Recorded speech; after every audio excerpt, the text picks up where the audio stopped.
Thank you very much, Jane. Hello, good evening, and welcome to Friday's BBC Channel Islands. I'm Charlie.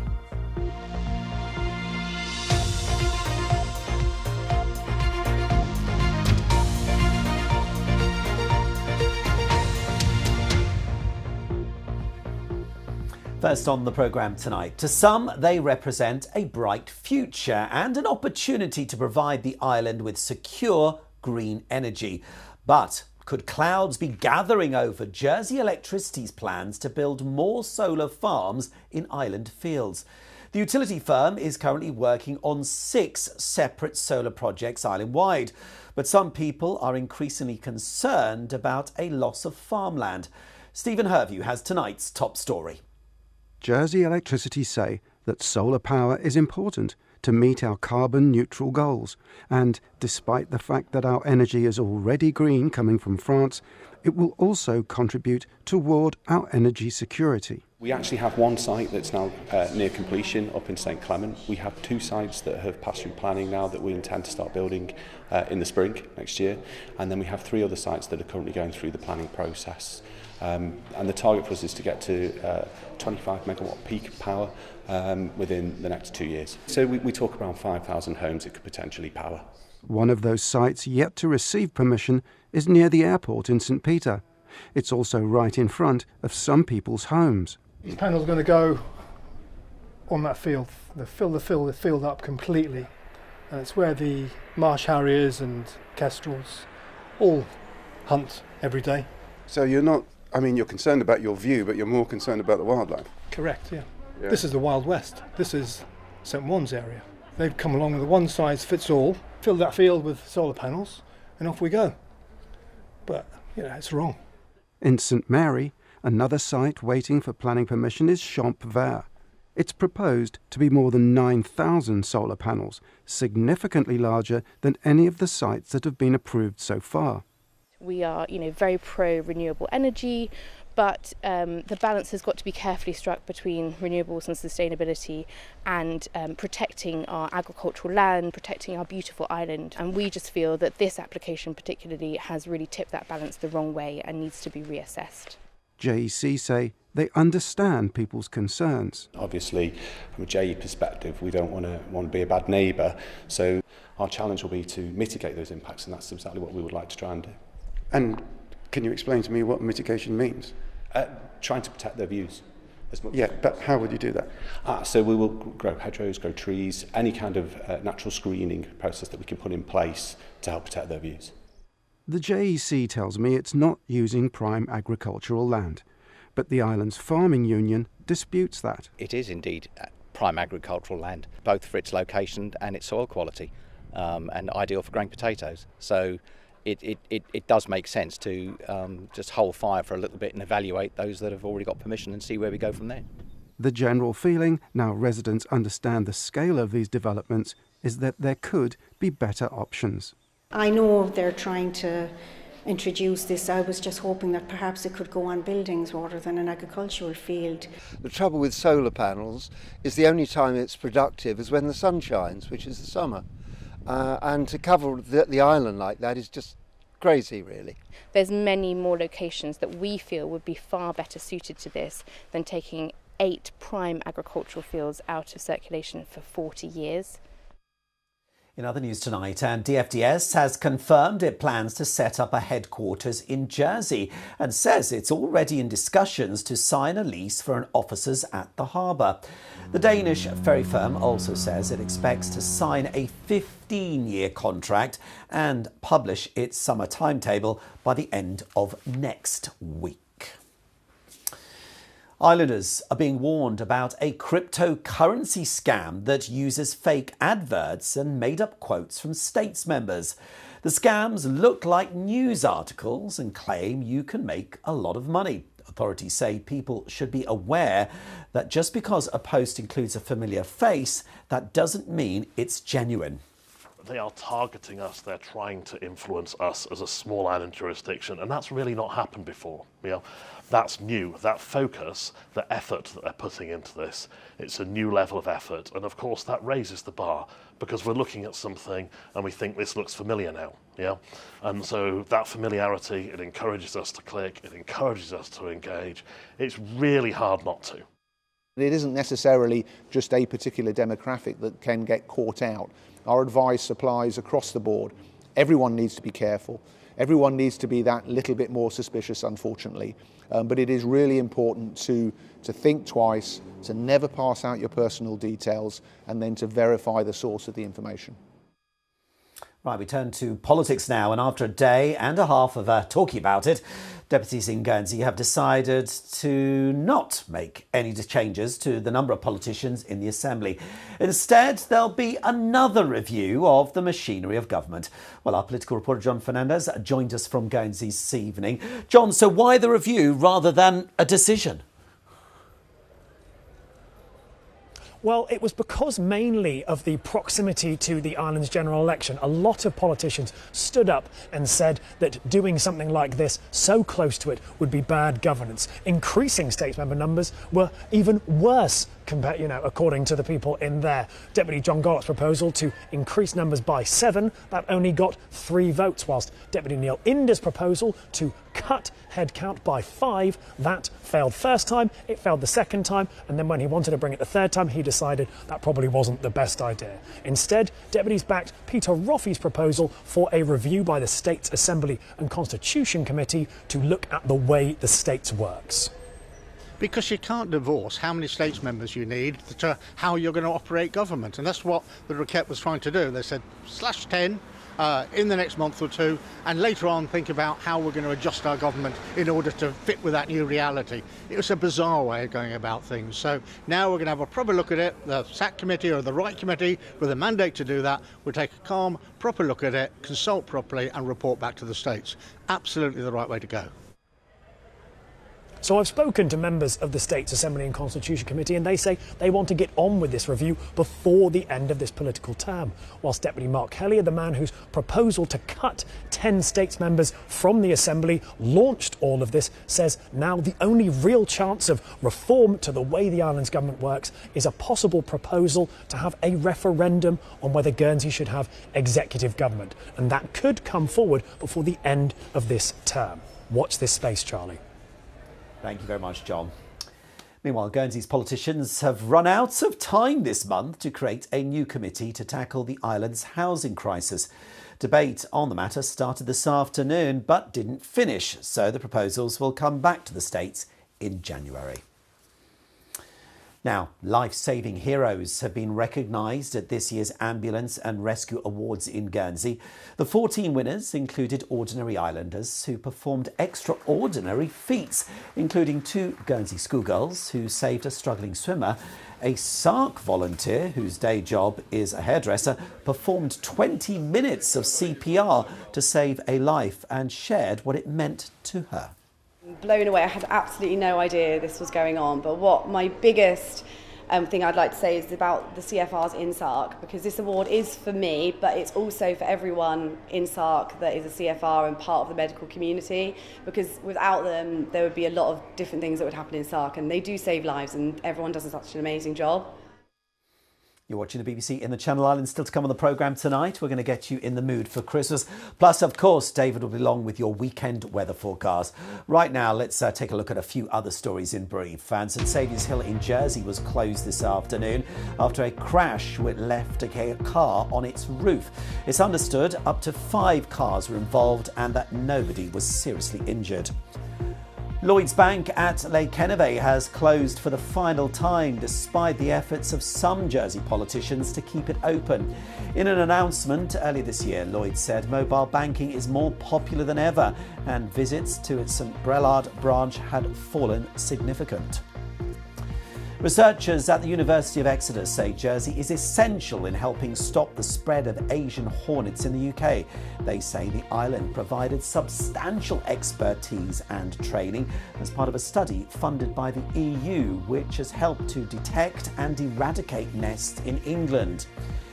And the lower part of Alderney's main shopping street, that's Victoria Street, will be closed to traffic between 9 o'clock tomorrow morning and 1 in the afternoon. The state says this trial, which will be repeated each Saturday until the 4th of January, follows a comprehensive consultation and a public survey. Now, from saucisson to cider, pâté to pashminas, people walking through the weighbridge in St Helier over the past few days might have been forgiven for thinking they were in northern France. The Norman market has returned to Jersey in time for Christmas, and traders say they're delighted to be in the island until Sunday, especially after their arrival was delayed by bad weather. It's always a bit difficult to bring the market here in December. We know that the weather can cancel boats quite easily, but luckily we've been able to maintain the markets, have the traders come even though the markets have been postponed. So we're very happy about this. But yes, the storms are always a difficulty for us, for sure. Now, with just 12 sleeps till Christmas, a magical experience. Dozens of Christmas trees are once again delighting visitors at St Peter's Church in Jersey. The lights are on until next Wednesday. Now in its 20th year, here's what makes it so special. It's just bigger and better, I think, is the best way to describe it. We had a brilliant opening concert to celebrate the start of the Christmas Tree Festival, and we're just encouraging as many people as possible to come and be part of it. So we get people who tell us that this is where their Christmas begins, and for some of them it's the highlight of their Christmas. Being here, seeing all the lights, each of which in their own way celebrate the light of Jesus. Also, the fact that it represents so much love and care as you see what all the different organisations are doing. And that's at the very heart of Christmas and our reflection of the love of God.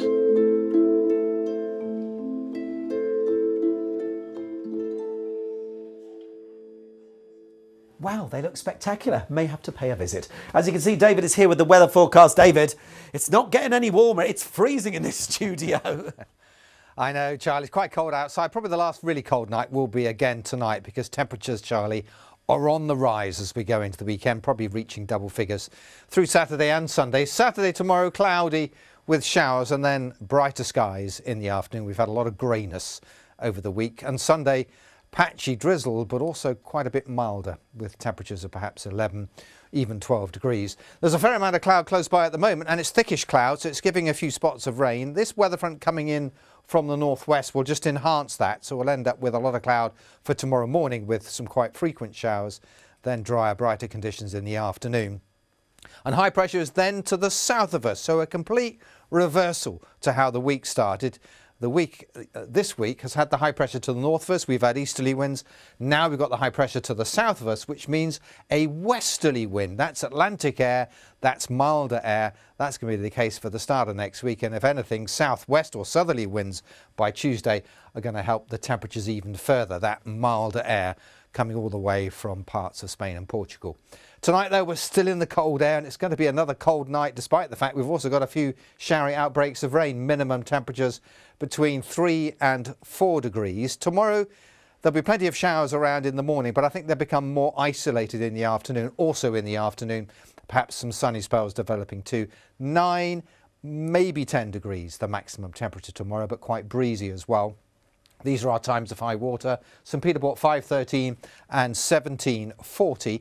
Winds are from the northwest. They will be up to a force 4, occasionally 5 later with those showers and generally pretty good visibility.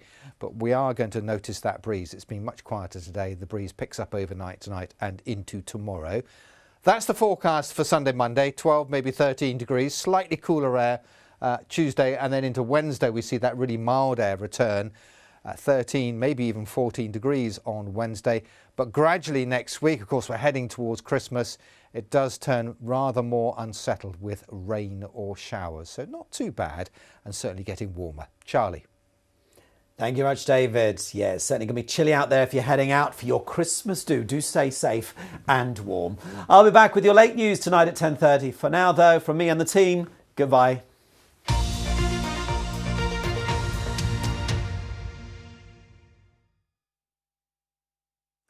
Sport now, and tonight we meet this year's Unsung Hero winner and look ahead to what could be a very tough weekend for our sides.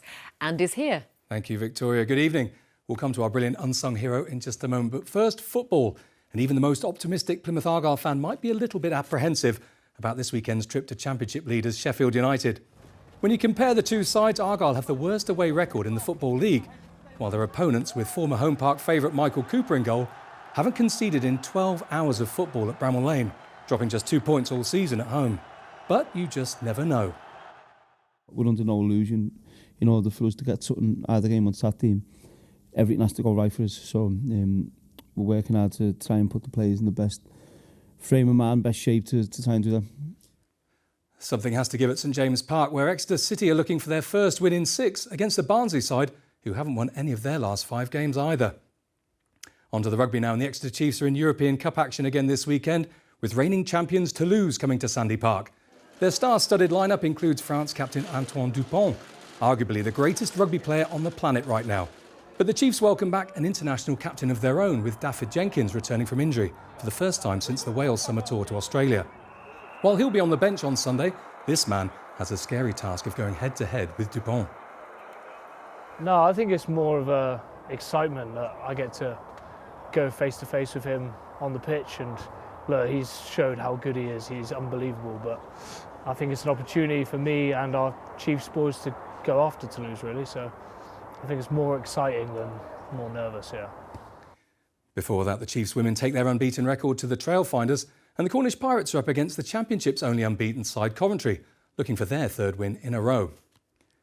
OK, now to our Unsung Hero Award, and this year's winner here in the Southwest is someone who dedicates their time to making our beaches and the ocean accessible for all.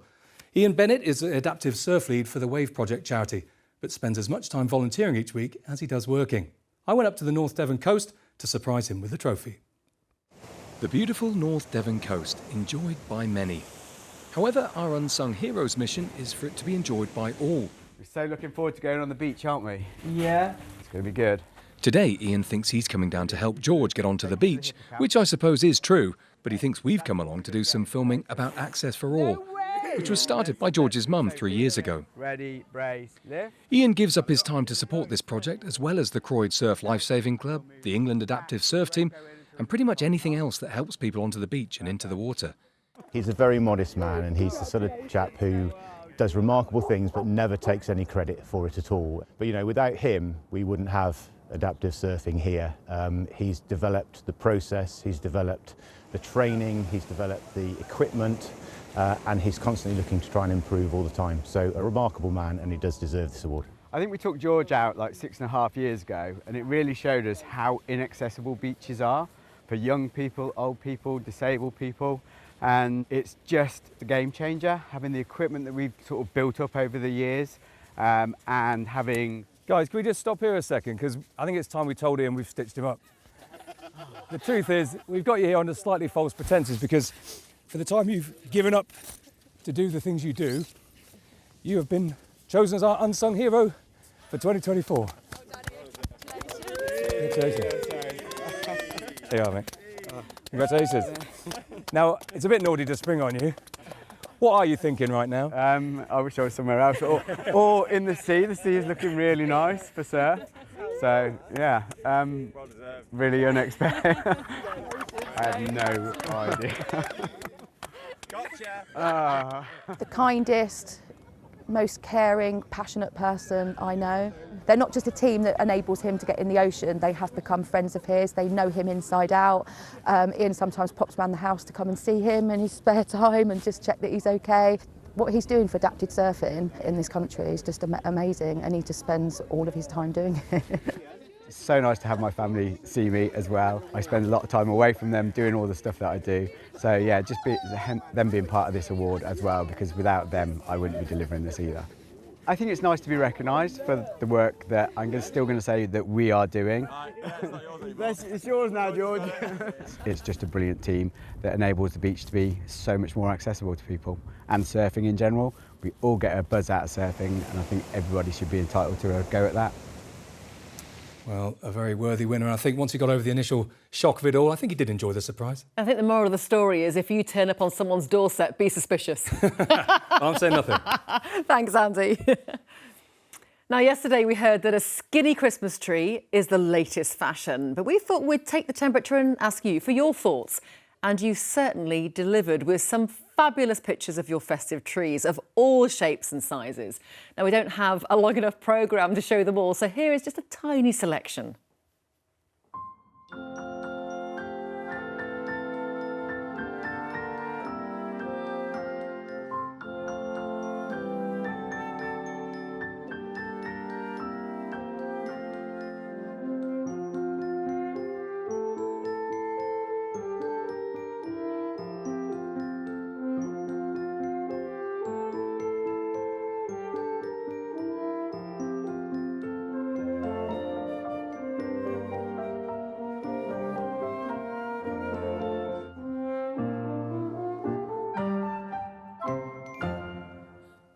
You need that tree a little bit further over, just in front of the telly.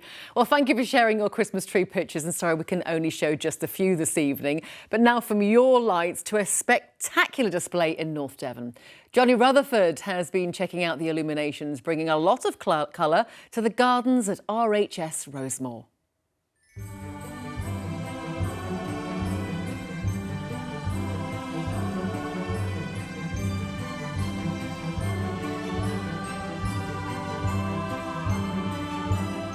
I've got to say I'm really pleased to be back here again, because this is my favourite lights over the Christmas period. It takes about 45 minutes to an hour to walk around here, and it's just beautiful everywhere.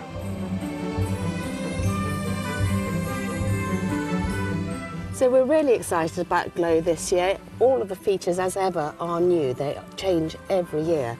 But I think the thing that people don't realise is that the installations themselves are inspired by the gardens. This, for example, is being commissioned especially to replicate the blossom of wisteria. Yes, it looks a bit like it, I can see that, yeah. And what's interesting is that every single one of those lights is the same, but when you view them at a different angle, they look like different colours. It's really clever.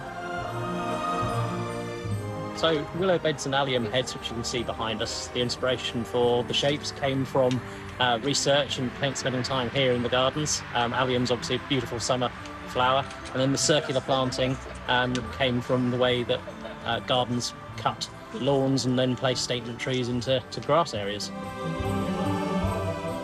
One of the challenges with large open lawn areas is creating a visual interest in the foreground.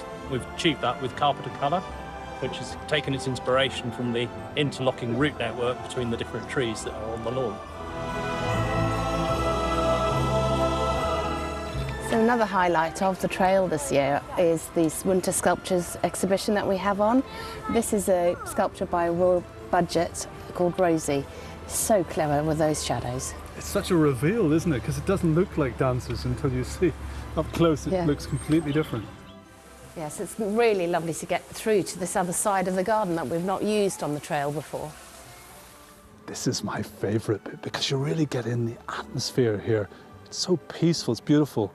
Johnny Rutherford, BBC Spotlight, Great Torrington. Absolutely stunning. Wish we could have lights like that all times of the year. Let's have a look at the weather forecast now and what the weekend holds ahead, David. Not too bad. A bit warmer, I think, is the story. Thank you, Victoria. Hello, good evening. Yes, we've had some relatively cold air over the last couple of days. We've had relatively calm seas as well. More of a breeze developing over the next 24 hours or so, and we get westerly winds. They will eventually bring with it a higher temperature. So that really is the forecast for the weekend ahead. It's a bit of a mixture. I think tonight we'll see some showers. They'll be around tomorrow morning, and then sunny spells developing into the afternoon. Sunday is generally rather cloudy, although there may be some morning sunshine across parts of Somerset and Dorset, but it will cloud over quickly. But it is milder because we've got westerly winds coming in off the Atlantic. That's the big satellite picture. There is quite a bit of cloud across the southwest now. It's thickish cloud as well. it is producing a few spots of rain. At the same time, we've got a cold front drifting down from the northwest. That brings with it some showers, which will be with us tomorrow morning, although they do move away quite swiftly, and a better chance to see some sunny spells as we go into the afternoon. But following that, there is a warm front that heralds the change to temperatures back up into double figures. So this is the forecast for Sunday. Notice where the high pressure is by Sunday. Now, all week we've had the high pressure to the north of us and easterly winds.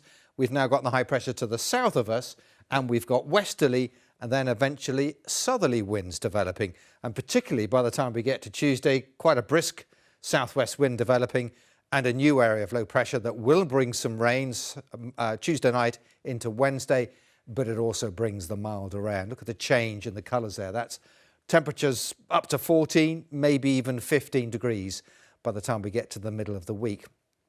After Wednesday, though, you'll notice there's a bit of blue up here. Now, potentially some of that could be heading our way Thursday and Friday of next week. Now, there are lots of variations on the model at the moment, so we're not completely sure, but it could turn a little bit colder in the second half of next week, but probably not cold enough for the white stuff.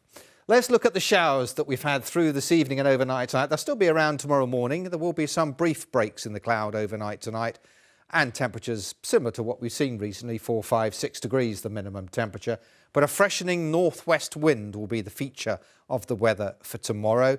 Then we'll see a scattering of showers. Mostly those will become very isolated after lunchtime.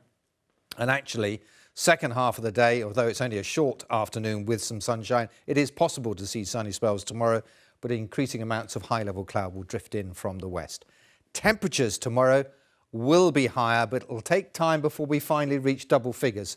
9, maybe 10 degrees for Cornwall. Elsewhere, 8 or 9, I think, will be the highest we can expect. For the Isles of Scilly here, I think there will be some very early showers, and they're mostly fine, but increasingly cloudy in the second half of the day. The other noticeable feature is the change in wind direction, northwest winds developing, and they will be blowing quite strong by the end of the afternoon. These are our times of high water. Falmouth 3:53 and 16:17, Portland 5:19 and 17:52. So let's look at that coastal waters forecast, because the winds do pick up through the day tomorrow. It's a northwest wind. It'll be able to force 4, occasionally 5, with showers. Generally good visibility out at sea, but the sea becomes a little bit more choppy compared to what we've seen for the last 2 days. Here's the outlook. It is unsettled into the weekend and out the other side. Look at that high temperature on Wednesday. When I say high, 14 degrees, that's quite a bit above the average for the time of year. A little bit cooler Thursday and Friday, and also becoming quite windy, really from Tuesday night through to the end of next week. Have a nice weekend. Back to you. Thank you, David. Ollie Yates will bring you the late news at 10:30 this evening. That's it from the Spotlight team, though. Have a wonderful weekend. Good night.